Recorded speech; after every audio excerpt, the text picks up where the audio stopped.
Hello everyone, इस video में हम पढ़ेंगे न्यूज़पेपर का एक आर्टिकल जो कि द हिंदू से है और सीखेंगे इसको वर्ड टू वर्ड हिंदी में ट्रांसलेट करना। तो चलिए आज का सेशन शुरू करते हैं। हेडिंग है 26/11 एक्यूज्ड। 26 नवंबर 2008 को मुंबई में जो टेरर अटैक हुआ था उसके लिए ये 26/11 लिख रहे हैं। एक्यूज्ड का मतलब होता है आरोपी, मतलब कि उस अटैक का आरोपी। Says he will be tortured if sent to India. Torture का मतलब होता है प्रताड़ित करना, मतलब ये किसी को कष्ट देना, और उसी की थर्ड फॉर्म यहाँ लिखी गई है टॉर्चर्ड। ही लिखा गया है इस एक्यूज्ड के लिए। विल बी के साथ वर्ब की थर्ड फॉर्म लिखी गई है, तो ये हो गया पैसिव का कंस्ट्रक्शन। सेंड का मतलब होता है भेजना और उसकी थर्ड फॉर्म यहाँ लिखी गई है सेंड। न्यूज़पेपर की हेडिंग्स, सब हेडिंग्स अक्सर शॉर्ट की हुई रहती हैं। अगर ग्रामर के हिसाब से ये लाइन लिखी होती तो यहाँ होता if he is sent to India, और ये हो जाता पैसिव का कंस्ट्रक्शन। यहाँ भी सेज लिखा गया है, मतलब कि ये प्रेजेंट इंडेफिनिट में लिखा गया है, लेकिन उसकी हिंदी ट्रांसलेशन हम उस तरह से नहीं करेंगे। और मतलब हो गया 26/11 के आरोपी ने कहा उसे प्रताड़ित किया जाएगा अगर उसे इंडिया भेजा जाता है। सब हेडिंग है तहव्वुर रानाज प्ली सेज। प्ली का मतलब होता है याचिका, यानी कि लीगल रिक्वेस्ट। तहव्वुर राना उस आरोपी का नाम हो गया। यहाँ पे है एपोस्ट्रोफी एस, यानी कि तहव्वुर राना की याचिका। और यहाँ पे से का मतलब है कि याचिका में क्या लिखा गया है। His severe medical conditions. Severe का मतलब होता है गंभीर। मेडिकल कंडीशंस कहने का मतलब है हेल्थ इश्यूज, मतलब कि उसके स्वास्थ्य में क्या परेशानियां हैं। Would render his extradition. Render का मतलब होता है कुछ कर देना, कुछ बना देना, मतलब कि किसी चीज को किसी और चीज में बदल देने को रेंडर कहते हैं। और किसी क्रिमिनल को उस देश में वापस भेजना, उस देश के हवाले कर देना जहां पे उसने कोई क्राइम किया हो, उसे एक्स्ट्राडिशन कहते हैं। और डी फैक्टो। डी फैक्टो का मतलब होता है स्वाभाविक रूप से या असल में। डेथ सेंटेंस मतलब कि मौत की सजा। मतलब हो गया तहव्वुर राना की प्ली ये कहती है। अब यहाँ पे जो पार्ट सेज के बाद शुरू होता है वहां पे सब्जेक्ट हो गया ये मेडिकल कंडीशंस। रेंडर है इसका मेन वर्ब। वुड एक मॉडल वर्ब है जो कि संभावना को बता रहा है।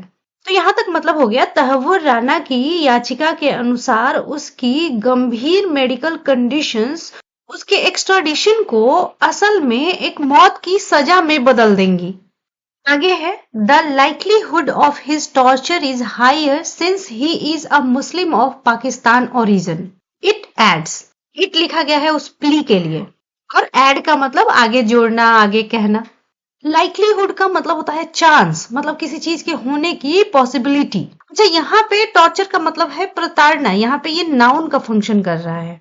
हायर का मतलब है ज्यादा, मतलब हो गया टॉर्चर के चांसेस और ज्यादा हैं क्योंकि वो एक पाकिस्तानी ओरिजिन का मुस्लिम है। ओरिजिन कहने का मतलब कि पाकिस्तान बेस्ड, पाकिस्तान का है। आगे न्यूज है Mumbai terror attacks accused. Terror attack मतलब कि आतंकवादी हमला। Tahawwur Rana has moved an emergency application. यहाँ पे मूव का मतलब है दायर करना, मतलब कि कुछ सबमिट करना या फाइल करना कह सकते हैं। यहां तक में सब्जेक्ट हो गया ये तहव्वुर राना। वर्ब की थर्ड फॉर्म लिखी गई है मूव्ड। हैज के साथ वर्ब की थर्ड फॉर्म है, तो ये लिखा गया है प्रेजेंट परफेक्ट में। और मतलब हो गया मुंबई के आतंकवादी हमलों का आरोपी तहव्वुर राना ने एक इमरजेंसी एप्लीकेशन फाइल किया है with the US supreme court against his extradition to India. यहाँ पे विथ यूएस सुप्रीम कोर्ट कहने का मतलब है यूएस सुप्रीम कोर्ट में, मतलब हो गया इंडिया में उसके एक्स्ट्राडिशन के खिलाफ उसने यूनाइटेड स्टेट्स सुप्रीम कोर्ट में ये इमरजेंसी एप्लीकेशन फाइल किया है। क्लेमिंग। क्लेम का मतलब होता है दावा करना, उसकी प्रेजेंट पार्टिसिपल फॉर्म यहाँ पे यूज की गई है क्लेमिंग, मतलब कि दावा करते हुए that he will be tortured in India since he is a Muslim of Pakistani origin।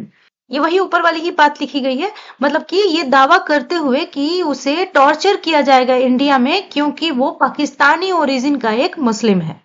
आगे है मिस्टर राना 64, ये उसकी एज बता दी गई। अ कैनेडियन नेशनल मतलब हो गया कनाडा का एक नागरिक। ऑफ पाकिस्तानी ओरिजिन यानी कि पाकिस्तानी मूल का कनाडा का नागरिक। is currently lodged in a metropolitan detention center in Los Angeles। currently का मतलब होता है वर्तमान समय में, currently एक एडवर्ब हो गया। लॉज का मतलब है किसी को रखना, मतलब कि बंदी बना के कहीं रखने को लॉज कहते हैं। उसी की थर्ड फॉर्म यहाँ पे लिखी गई है लॉज्ड। डिटेंशन सेंटर का मतलब होता है जेल। मेट्रोपॉलिटन डिटेंशन सेंटर कहने का मतलब है बहुत बड़ी सिटी का जेल। और मतलब हो गया मिस्टर राणा जो कि 64 इयर्स का है, एक कनाडा का नागरिक है और पाकिस्तानी ओरिजिन का है, और उसे वर्तमान में लॉस एंजलिस के एक जेल में रखा गया है। He is known to be associated with the Pakistani American terrorist David Coleman Hadley। अब यहाँ पे ही लिखा गया है फिर से राणा के लिए। He is known मतलब वो जाना जाता है। एसोसिएट का मतलब होता है किसी से जुड़ना, संबंध रखना। उसकी थर्ड फॉर्म यहाँ पे लिखी गई है एसोसिएटेड। और ये जो कंस्ट्रक्शन है टू बी प्लस वर्ब की थर्ड फॉर्म, इसे पैसिव इन्फिनेटिव कहते हैं और इसका मतलब हो गया जुड़ा होना या संबंध रखना। टेररिस्ट का मतलब होता है आतंकवादी, यानी कि पाकिस्तानी अमेरिकन आतंकवादी डेविड कॉलमन हेडली के साथ संबंध रखना या जुड़ा होना, ऐसा उसके बारे में जाना जाता है, राणा के बारे में। One of the main conspirators of the 26/11 attacks। Conspirator का मतलब होता है साजिश करने वाला। और ये बात इस हेडली के बारे में लिखी गई है कि 26/11 के हमलों के मेन कॉन्स्पिरेटर्स में से एक। आगे है लास्ट मंथ, पिछले महीने US president Donald Trump announce का मतलब होता है घोषणा करना, यहाँ पे पास्ट फॉर्म लिखी गई है, मतलब हो गया पिछले महीने यूएस प्रेसिडेंट डोनाल्ड ट्रंप ने ये घोषणा किया दैट हिज एडमिनिस्ट्रेशन कि उनके प्रशासन ने अप्रूव्ड। अप्रूव का मतलब होता है स्वीकृति देना, उसकी सेकंड फॉर्म यहाँ पे लिखी गई है approved the extradition of very evil mister Rana. Evil का मतलब होता है दुष्ट, यहाँ पे ये एडजेक्टिव है। मतलब हो गया पिछले महीने यूएस प्रेसिडेंट डोनाल्ड ट्रंप ने घोषणा किया कि उनके प्रशासन ने बहुत ही इवल मिस्टर राणा के एक्सट्राडिशन को स्वीकृति दी। Wanted by Indian probe agencies for his role in 26/11 attacks to face justice in India. Probe का मतलब होता है जांच। तो यहाँ से ये इंफॉर्मेशन मिस्टर राणा के बारे में दी जा रही है, मतलब कि जो इंडियन जांच एजेंसी के द्वारा वांटेड है 26/11 के हमलों में, उसके रोल के लिए हिज लिखा गया मिस्टर राणा के लिए। और यहाँ पे फेस का मतलब है सामना करना। To face justice in India मतलब कि इंडिया में जस्टिस का, न्याय का सामना करने के लिए। आगे है this followed the rejection of his review petition by the supreme court in January. यहाँ पे दिस लिखा गया है मिस्टर ट्रंप के अनाउंसमेंट के लिए, अप्रूवल के लिए। रिजेक्शन का मतलब होता है अस्वीकृति। किसी भी केस पर फिर से विचार करने के लिए अगर कोई व्यक्ति लीगल रिक्वेस्ट डालता है तो उसे ही रिव्यू पिटीशन कहते हैं। यहाँ पे फॉलोड का मतलब है केम आफ्टर, जैसे यहाँ पे है ना फॉलोड द रिजेक्शन, मतलब कि रिजेक्शन के बाद आया। ये जो अनाउंसमेंट है ये रिजेक्शन के बाद आया। और मतलब हो गया दिस यानी कि डोनाल्ड ट्रंप की अनाउंसमेंट जनवरी में सुप्रीम कोर्ट के द्वारा उसके यानी कि राणा के रिव्यू पिटीशन की अस्वीकृति के बाद आई। Now Rana is seeking. Seek का मतलब होता है कुछ पाने की कोशिश करना, मांग करना। स्टे का मतलब रोक, halt. Surrender to India pending litigation. Surrender का मतलब होता है आत्मसमर्पण।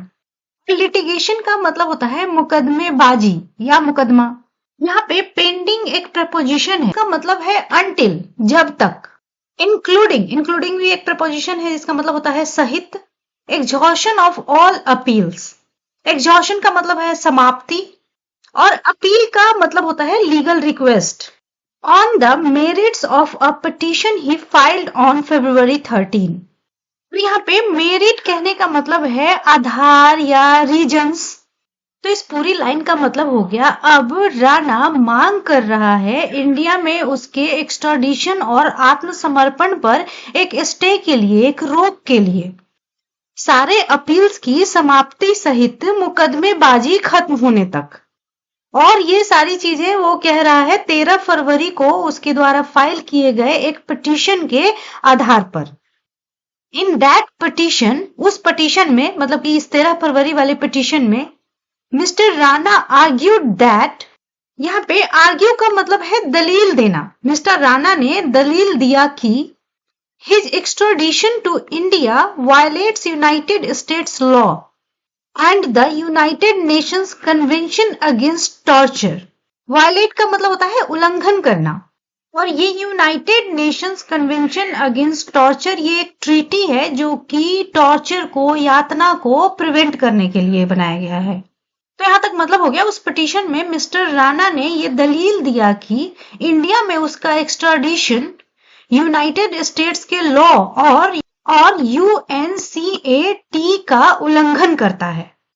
Because there are substantial grounds for believing that. Substantial का मतलब होता है महत्वपूर्ण, और ग्राउंड का मतलब होता है बेसिस या आधार। बिलीव का मतलब होता है विश्वास करना, जेरंड फॉर्म लिखी गई है बिलीविंग, और दैट लिखा गया है इस ऊपर वाली बात के लिए। और मतलब हो गया क्योंकि इस बात को मानने के लिए कि उसका एक्स्ट्राडिशन उल्लंघन करता है लॉ का, उसको मानने के लिए महत्वपूर्ण आधार हैं। इफ एक्स्ट्राडाइटेड टू इंडिया, एक्स्ट्राडिशन से ही ये वर्ड है एक्स्ट्राडाइट, इसका मतलब होता है क्रिमिनल को उस देश में भेजना जहां उसने क्राइम किया हो। एक्स्ट्राडाइट एक वर्ब हो गया, उसी की थर्ड फॉर्म यहाँ पे लिखी गई है एक्स्ट्राडाइटेड। मतलब हो गया अगर इंडिया एक्स्ट्राडाइट किया जाता है, petitioner will be in danger of being subjected to torture. Subject to something का मतलब होता है कुछ एक्सपीरियंस कराना। जैसे यहाँ पे है सब्जेक्ट टू टॉर्चर, मतलब कि टॉर्चर झेलना। ये सब्जेक्टेड वर्ब की थर्ड फॉर्म होती है। यहाँ पे है बीइंग के साथ वर्ब की थर्ड फॉर्म, तो मतलब हो गया टॉर्चर दिया जाना। और इस पार्ट का मतलब हो गया अगर इंडिया एक्स्ट्राडाइट किया जाता है तो पिटिशनर यातना दिए जाने के खतरे में होगा। ये है द लाइकलीहुड ऑफ टॉर्चर, यानी कि टॉर्चर की संभावना इन दिस केस, इस मामले में, इज इवन हायर दो, मतलब कि इस मामले में टॉर्चर की संभावना और भी ज्यादा है। एज, यहाँ पे एज का मतलब है क्योंकि, petitioner faces acute risk. Risk का मतलब खतरा, और अक्यूट का मतलब है बड़ा खतरा, गंभीर खतरा। As a Muslim of Pakistani origin charged in the Mumbai attacks, मतलब कि मुंबई अटैक्स में आरोपित पाकिस्तानी ओरिजिन का मुस्लिम होने के नाते पिटिशनर को गंभीर खतरा है। तो आज की इस वीडियो में इतना ही। इसी तरह से नई चीजें सीखने के लिए मिलते हैं नेक्स्ट वीडियो में।